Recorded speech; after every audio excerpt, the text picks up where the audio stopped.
Madam Vice President, Mr. Speaker, Leader Schumer, Leader Jeffries, Jack, Chip, Jeff, Amy, and other members of the Carter family, and distinguished guests.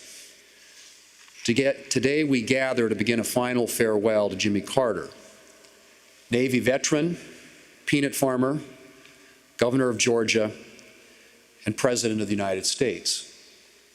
Sunday school teacher, Nobel Prize winner, advocate for peace and human rights, and first and foremost, a faithful servant of his Creator and his fellow man.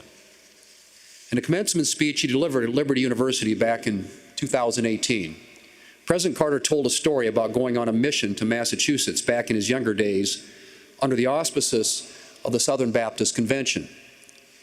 During that trip, President Carter was impressed by the success of a fellow missionary in winning souls to Christ. And so as the mission was winding down, he asked him what made him so successful. He was a little embarrassed by my question, President Carter recalled, but then he finally said, "I try to have two loves in my heart. One love is for God, and the other love I have in my heart is for the person who happens to be in front of me at any particular time." It was a statement, President Carter said, that he never forgot. And I think it's fair to say that it's also a statement he lived by. President Carter's term as president ended in 1981. And for the remainder of his life, the longest post-presidency of any American president ever, he focused on making the lives of his fellow men better. That meant things like the Carter Center, which, among other things, works for the eradication of disease in some of the poorest areas of the globe.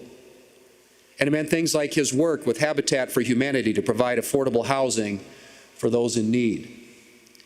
And when I say his work with Habitat for Humanity, I do mean his work.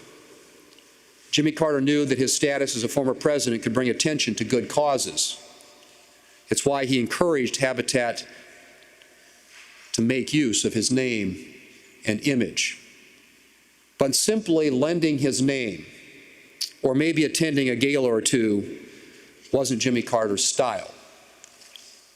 He was here to get down in the weeds and the dirt, and he did that literally on numerous Habitat builds, including one back in 1994 in Eagle Butte in my home state of South Dakota. Well into his 90s, he could be found with his hard hat and tools on construction sites doing the practical work required to get families into homes. The Son of Man did not come to be served, but to serve. And Jimmy Carter did his very best to live according to the calling of his Lord and Savior.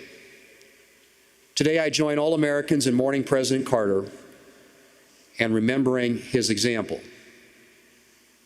But I rejoice in the thought that he, together with his beloved wife, Rosalind, is now before the face of his Father.